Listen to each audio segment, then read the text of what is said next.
Picture Europe in 1913. The world runs on gold. Every major currency, the pound, the franc, the dollar, is backed by a tangible metal that limits how much governments can spend. That's what kept the game honest. If you wanted to fight a war, you needed real gold to pay for it.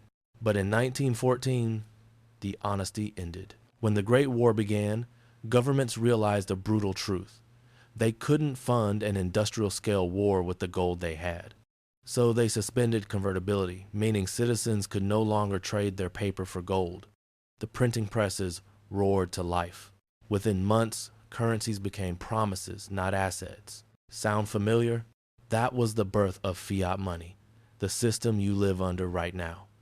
Every dollar in your pocket is a descendant of that wartime lie that you can spend more than you have forever. The British printed billions in war bonds. The Germans printed marks until they drowned in inflation. The U.S. late to the party used the war to consolidate power under the brand new Federal Reserve, created just 1 year before the war began. Coincidence? Or design? Remember, the Fed wasn't a government agency. It was a consortium of private banks, granted control over the nation's money supply.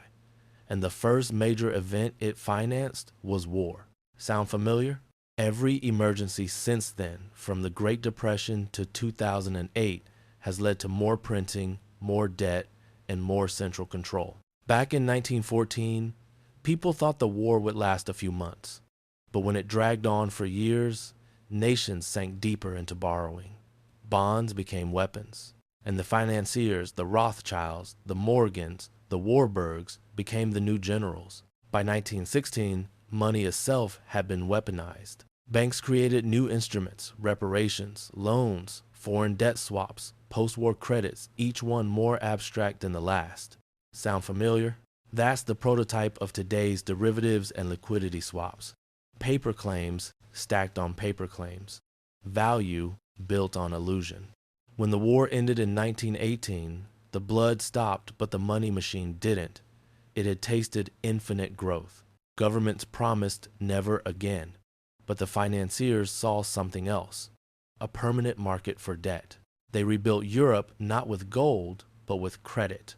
And in doing so, they created the world's first synthetic economy, a world where growth depended on leverage, not production. And here's the parallel. Today's global economy runs on the same oxygen-borrowed time and artificial liquidity.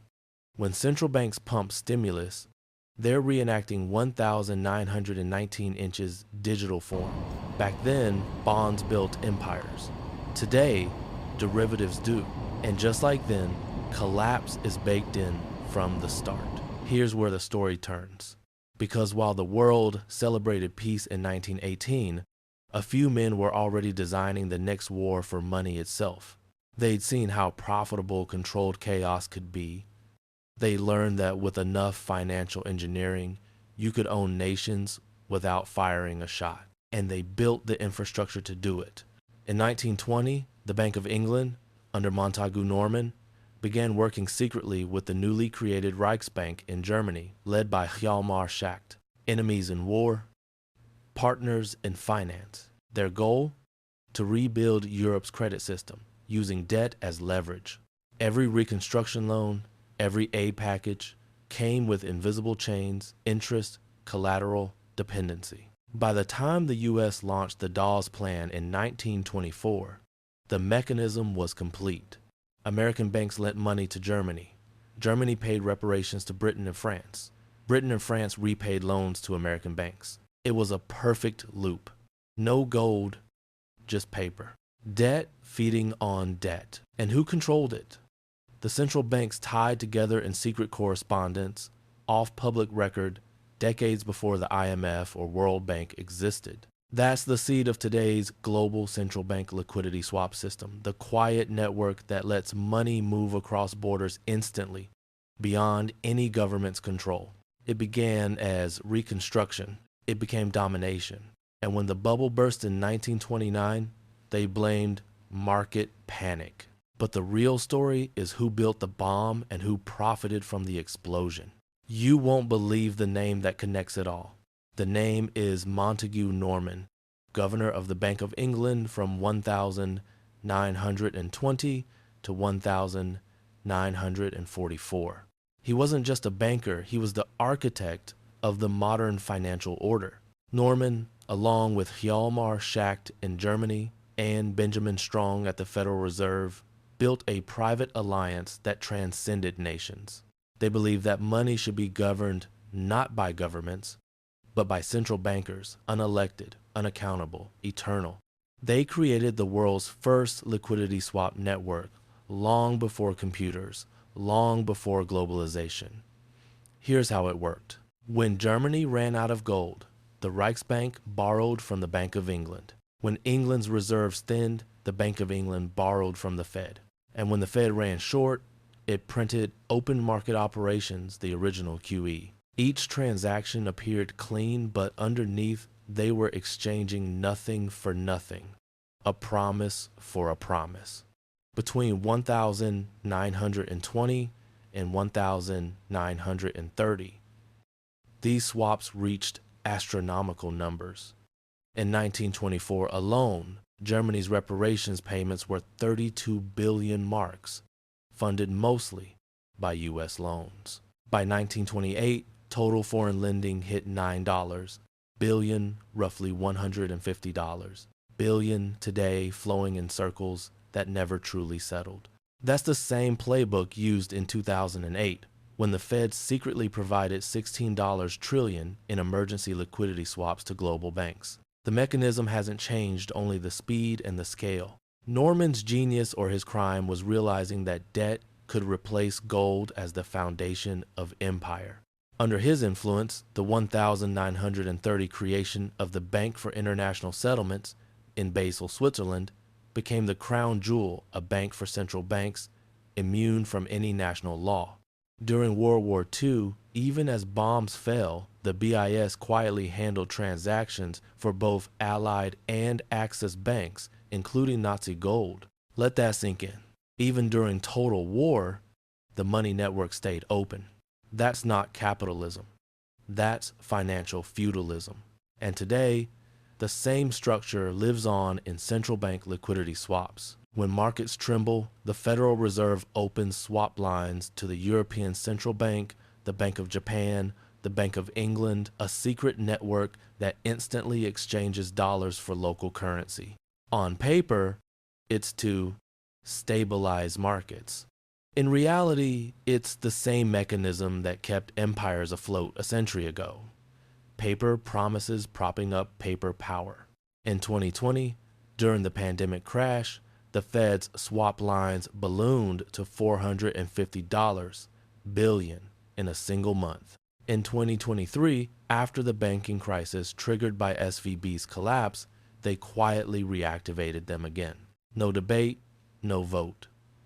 Just money creation in the shadows. That's the legacy of Montague Norman.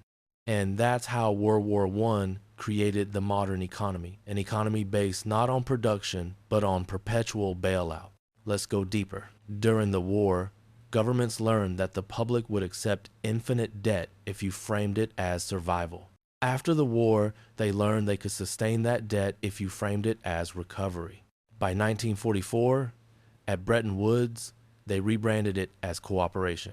And that's where the next layer formed, the dollar standard. The U.S., emerging from two world wars as the creditor to all, turned the dollar into the new gold. But the mechanism didn't change, only the medium.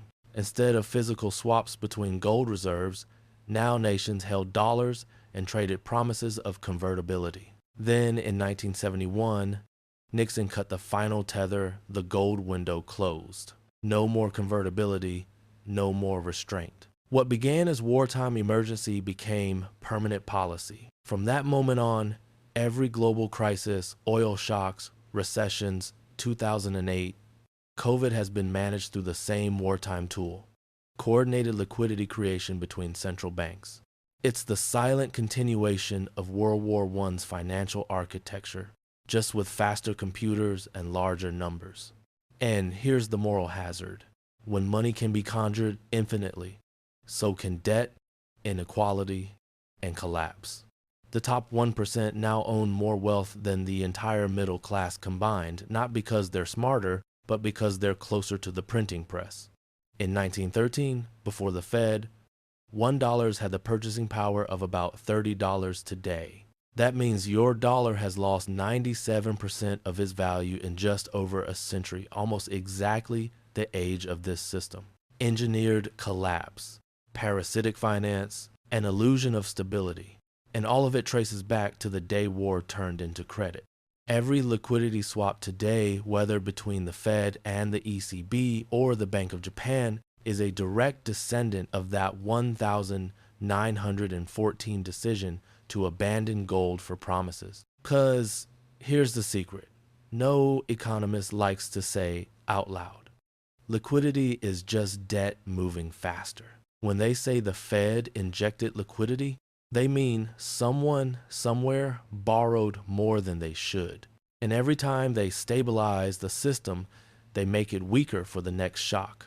Just like the post-war bubble of the 1920 seconds, which led straight to 1929. Just like the housing bubble of 2008, just like the everything bubble we're living in right now. The mechanism hasn't changed, only the scale and the silence. So what does all this mean? It means the modern economy, your savings, your job, your future rests on a mechanism built for war. A system that was never meant to end. The liquidity swap network, born from the ashes of World War I, now spans every continent. When one market sneezes, they all catch the same virus. When one central bank panics, they all print together. The illusion of stability is maintained by coordinated fear. Every crisis is a replay of 1914, a global emergency justifying global debt. But the difference now is speed. Back then, it took months for panic to spread across oceans. Today, it takes milliseconds. When the next shock hits, whether from war, energy, or digital collapse, the same solution will appear. More liquidity, more swaps, more promises. But every promise comes due. Every illusion runs out of believers. And when that moment comes, we'll realize the truth. World War I never ended. It just changed battlefields from trenches to terminals. And the empire it built isn't a nation. It's a network. A network powered by debt disguised as growth. So the next time you hear that the system is stable, remember, it's only as stable as the next bailout. We are living on borrowed time and borrowed money. Question is, when the bill comes due, who pays? Are we wiser now or walking the same path in better suits? If you've made it this far, you're one of the few who sees through the illusion. Share this, comment where you're watching from,